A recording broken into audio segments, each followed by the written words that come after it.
I'm Paul Eeles, I'm Director of Sector Reforms at the Association of Learning Providers, and we're talking about the minimum contract level arrangements that the Skills Funding Agency are bringing in from next academic year.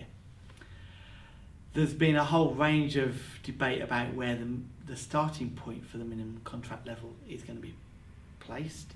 It has been talked around $250,000, but it's become very clear quite quickly that actually it's going to be quite significantly higher. And we're currently looking at a minimum contract level of starting around £500,000. That has yet to be confirmed. We understand that decision is with ministers, but what we do know that it is certainly significantly higher than the $250,000 first stated, and it will be rising each year over the next 4 years to a total level yet to be determined. ALP believes that will be something of the order of £2 million. So some significant decisions to be made by providers that will be affected in years 1, 2, 3 and 4. Providers will be getting a letter from the Skills Funding Agency in November telling them that they're in the first tranche of the minimum contract level requirements. Providers will get a choice of when they go. They might find the arrangements that suit them sooner rather than later. So if they're affected in years 2 or 3, for instance, they could choose to go earlier. The arrangements to work through that have yet to be defined. So there's some real issues for providers to decide upon and work through. In the meantime, there will be the minimum contract issues for them internally to decide, but also the comprehensive spending review, which will actually have an impact on the total size of the Skills Funding Agency budget, particularly in relation to programmes in the adult learner responsive provision and in the employer responsive provision around Train to Gain. And you mentioned earlier that there was 3 routes, like managing agents, small provider consortia and subcontracting to large providers. Can you expand on that a little bit? Yes, as we've been exploring with our members all those possible routes for them to go down.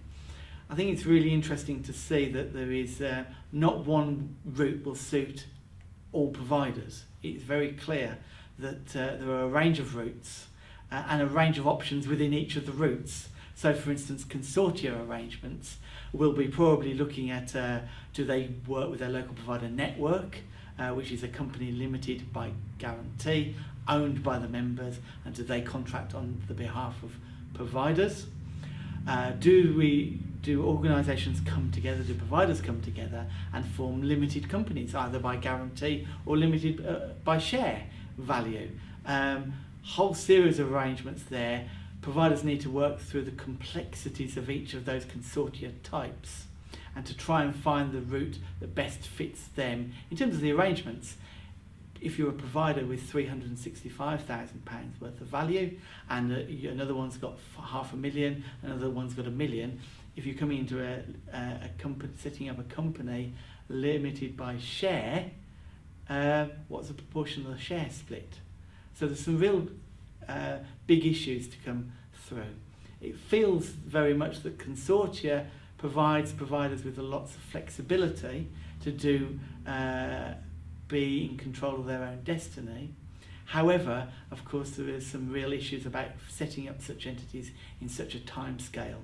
The Skills Funding Agency, in the recent seminars we've undertaken, are talking about having those arrangements in place by February of next year. So real time pressures, particularly on consortia arrangements, bringing into existence new legal entities. There is the classic subcontracting arrangements. A number of providers will be looking at that model. Will they want to work with a large national provider or a large general FE college, for instance? Lots of opportunity. I know a number of providers, large providers, are looking to offer to their employer base a whole range of occupational sectors that they don't necessarily deliver in. Good opportunity to join forces through a subcontracting arrangement with lots of smaller providers that can offer a whole range of services to providers. So there's some opportunities there. Some real issue about that providers have in concerns around sovereignty, control over contracts, etc., etc.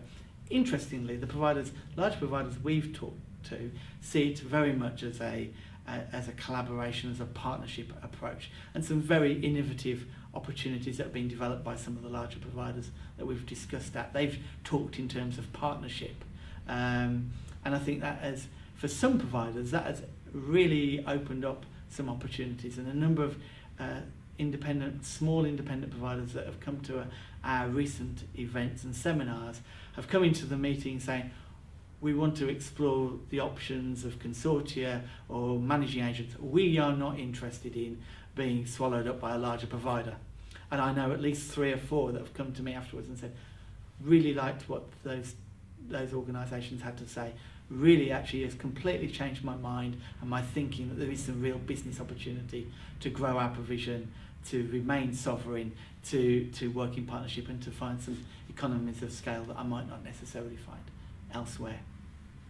Then looking at the managing agent, that's an organisation that doesn't deliver any provision itself. It's not its primary business, but it's actually providing an umbrella for organisations to put their provision with them. The managing agent will be the lead contractor, and the provider will obviously be a subcontractor. They will, in most cases, retain their sovereignty in terms of their identity as an organisation, opportunity to buy a range of services. A number of data collection organisations are looking at this model and saying, is this a service we can provide to our existing customers collectively, so that actually we'll provide the management information side of things, and the provider gets on with delivering their business. And within those 3 that I've described, there are a range of opportunities that are actually saying it can be slightly different, and you can have this range of services or that range of services, or you can buy X, Y, and Z. So you can buy quality assurance systems, or we will do marketing for you on our behalf as a consortia or as a managing agent, or indeed as a subcontract arrangement. So the opportunities for providers are quite significant in coming up with the business fit for them.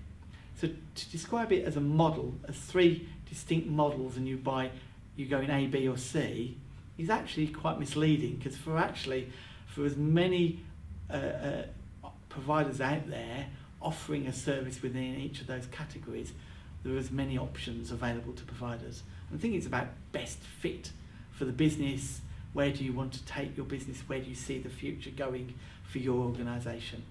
Cool. Sounds like a lot of development and a lot of interesting thought. Thank you very much. Absolutely, no problem.